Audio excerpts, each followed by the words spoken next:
Hello friends, welcome to the PS star classes. Next की series में हमारे 4 mock test complete हो चुके हैं। आज की वीडियो में हम मॉक टेस्ट 5 को स्टार्ट करेंगे और इंग्लिश के 15 क्वेश्चन कंप्लीट करेंगे। तो स्टार्ट करते हैं आज की video. Part first, language English. Read the following story and choose the correct answer. Story को पढ़ के हमें इसके क्वेश्चन के आंसर करने हैं। The story of the owl and the crow. ये स्टोरी उल्लू और एक कौवे की है। वंस अपॉन अ टाइम, एक बार की बात है, इन अ डेंस फॉरेस्ट, एक घना जंगल था। N owl lived in a tall tree, जो उल्लू था वह एक ऊंचे वृक्ष पर रहता था। The owl was wise and spend it's night observing everything around. जो उल्लू था वह बहुत ही बुद्धिमान था और अपनी रात वो जंगल को ऑब्जर्व करते हुए गुजारता था। A crow who love to boast about its flying skills, एक कौवा जो अपनी उड़ान के कौशल का बखान करना पसंद करता रहता था। ऑफ्टन, अक्सर, flew by and would mock the owl for being so serious, अक्सर उड़ता हुआ आता था और उल्लू का मजाक उड़ाता था कि वह इतना गंभीर है।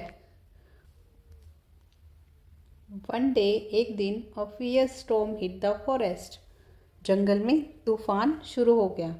The wind howled and the rain poured down, हवा तेज थी और बारिश हो रही थी।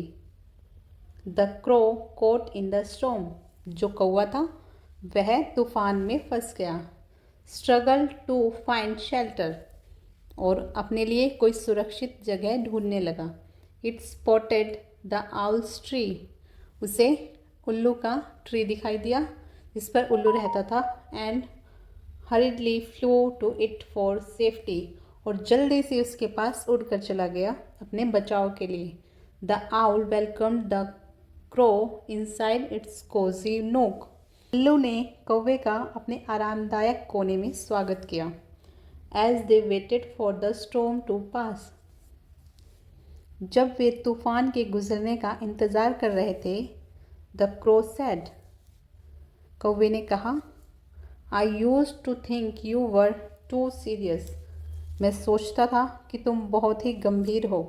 But now I see the wisdom is important, लेकिन अब मुझे लगता है कि बुद्धिमत्ता ज़रूरी है।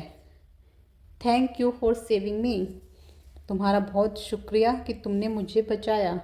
द आउल स्माइल, उल्लू ने स्माइल किया। एंड रिप्लाई, और रिप्लाई किया, it's always good to learn from each other, यह अच्छा है कि हमें एक दूसरे से सीखना चाहिए। आफ्टर द स्टॉर्म, तूफान के जाने के बाद, the two birds became friends, दोनों जो पक्षी थे वो फ्रेंड बन गए। एंड ऑफ्टन शेयर्ड स्टोरीज, और अपनी स्टोरी शेयर की। अभी हमारी स्टोरी कंप्लीट हो गई है। अब इसके क्वेश्चंस पे चलते हैं। Who lived in the tall tree, ऊंचे वृक्ष पर कौन रहता था? स्टोरी में हमने पढ़ा था अभी। In a dense forest and owl lived in a tall tree, जो उल्लू था वह ऊंचे वृक्ष पर रहता था। नेक्स्ट क्वेश्चन पर आते हैं। What did the crow often do, जो कौवा था वो अक्सर क्या करता था? अभी देखा था हमने।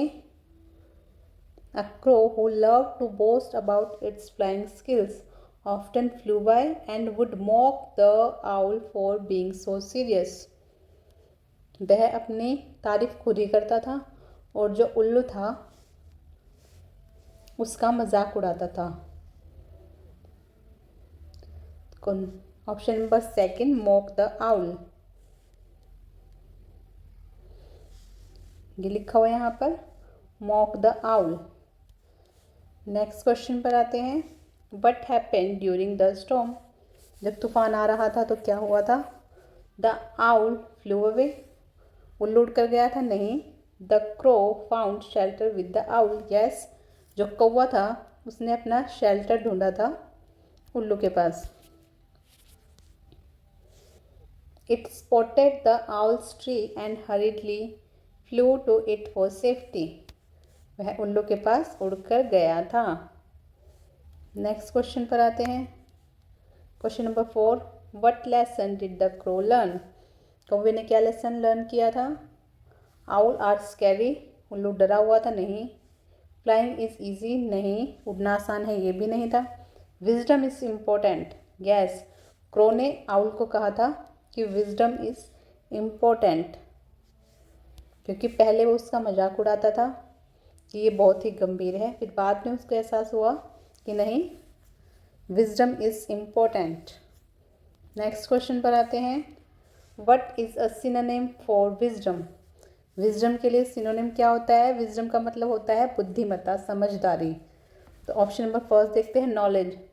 जिसके पास नॉलेज होगी वही बुद्धिमान होगा, तो इसका सिनोनिम हो जाएगा नॉलेज। और ऑप्शंस को देख लेते हैं। इग्नोरेंस का मतलब होता है किसी को अनदेखा करना। स्टूपिडिटी का मतलब होता है बेवकूफ़ी। और केयरलेसनेस का मतलब होता है जो किसी की भी केयर ना करे। नेक्स्ट क्वेश्चन पर आते हैं। Read the following poster and choose the correct answer. इस पोस्टर को पढ़कर हमें क्वेश्चंस के आंसर देने हैं। The important of staying active, हमेशा एक्टिव रहने का महत्व इसमें बताया गया है। Staying active is crucial, active रहना बहुत ही महत्वपूर्ण है। क्यों? फॉर मेंटेनिंग गुड हेल्थ, अपने स्वास्थ्य को अच्छा रखने के लिए। एम का मतलब होता है उद्देश्य।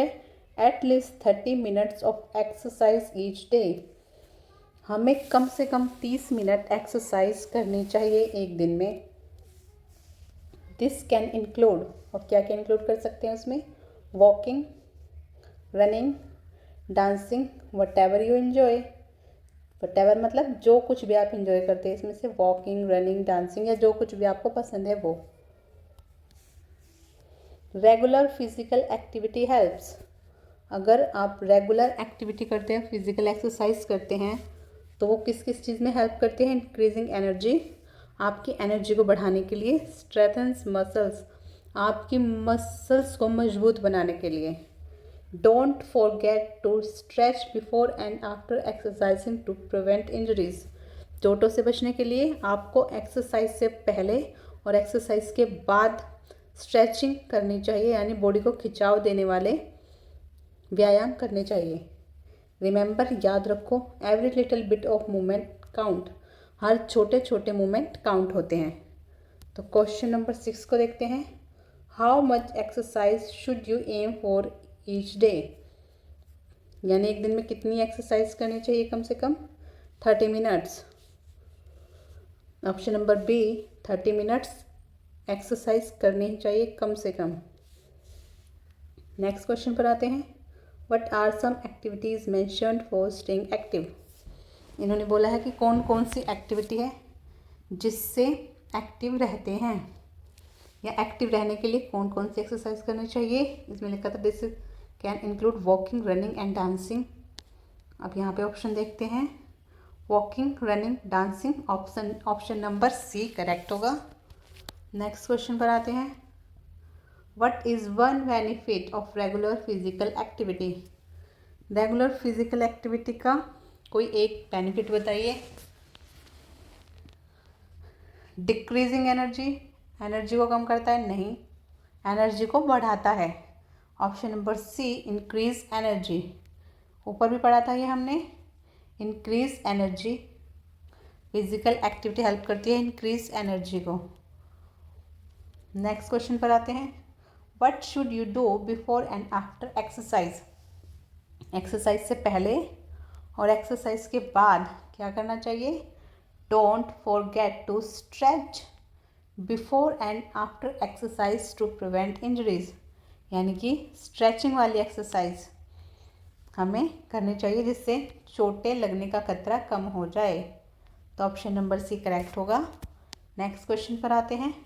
What does the poster suggest about movement? Only intense workout count, नहीं। Every little bit of movement count, yes. अभी हमने नीचे वाले क्या पढ़ा था लाइन में? Remember, every little bit of movement count, यानी हर छोटी छोटी एक्टिविटी या मूवमेंट काउंट होता है। Every little bit of movement counts. तो ऑप्शन नंबर बी करेक्ट होगा। नेक्स्ट आते हैं आगे, क्या लिखा हुआ है ये, read the following time table and choose the correct answer. इस टाइम टेबल को देखना है, इसमें क्या बताया गया, फिर इस पे बेस क्वेश्चन को हमें सॉल्व करना है। Weekly time table of school, date, time and subject हमें दिए हुए हैं। हम इनको देख लेते हैं। मंडे 9 to 10 मैथमेटिक्स, 10:15 से 11:15 साइंस, 11:30 से 12:30 इंग्लिश और 1 से 2 PM आर्ट। ऐसे ही ट्यूसडे का दिया हुआ history, geography, physical education, computer science. Wednesday का दिया हुआ है mathematics, science, English and music. Thursday का हमें दिया हुआ है history, geography, physical education and art. Friday का mathematics, science, English and computer science. ये एक टाइम टेबल दिया हुआ है, इस पर बेस ऑफ क्वेश्चन को देखते हैं। What subject is taught first on Monday. Monday के दिन पहला कौन सा सब्जेक्ट पढ़ाया जाता है, ये है मंडे। तो मंडे को 9 to 10 फर्स्ट सब्जेक्ट मैथमेटिक्स पढ़ाया जाता है। तो option number B mathematics correct होगा। नेक्स्ट क्वेश्चन को देखते हैं। What time does the geography class start on Tuesday. Tuesday को ज्योग्राफी क्लास कब स्टार्ट होती है, ट्यूसडे ज्योग्राफी 10:15 से स्टार्ट होती है। ऑप्शन नंबर सी करेक्ट होगा। नेक्स्ट क्वेश्चन पर आते हैं। Which subject is scheduled for the last period on Wednesday. Wednesday को लास्ट पीरियड कौन सा है, तो अभी वेंसडे है, वेंसडे का लास्ट पीरियड होता है म्यूज़िक का। ऑप्शंस पे आते हैं। Option number B music. Next question पर आते हैं। How many times is physical education taught in a week. Physical education हफ्ते में कितनी बार पढ़ाया जाता है। अभी देखते हैं फिज़िकल एजुकेशन कहाँ पर लिखा हुआ है। 1, 2, आई थिंक 2 बार ही है इसमें, यस। तो ऑप्शंस पे जाते हैं। How many times is physical education taught in a week, तो twice in a week. Option number C correct होगा। नेक्स्ट क्वेश्चन पर आते हैं। What subject is taught Tuesday and Friday at 1 to 2 PM। Tuesday को and Friday को 1 to 2 PM कौन सा subject पढ़ाया जाता है। ट्यूसडे एंड फ्राइडे देखते हैं। Tuesday and Friday computer science, और ये भी कंप्यूटर साइंस। ऑप्शंस पर जाते हैं। Option number B computer science will be correct.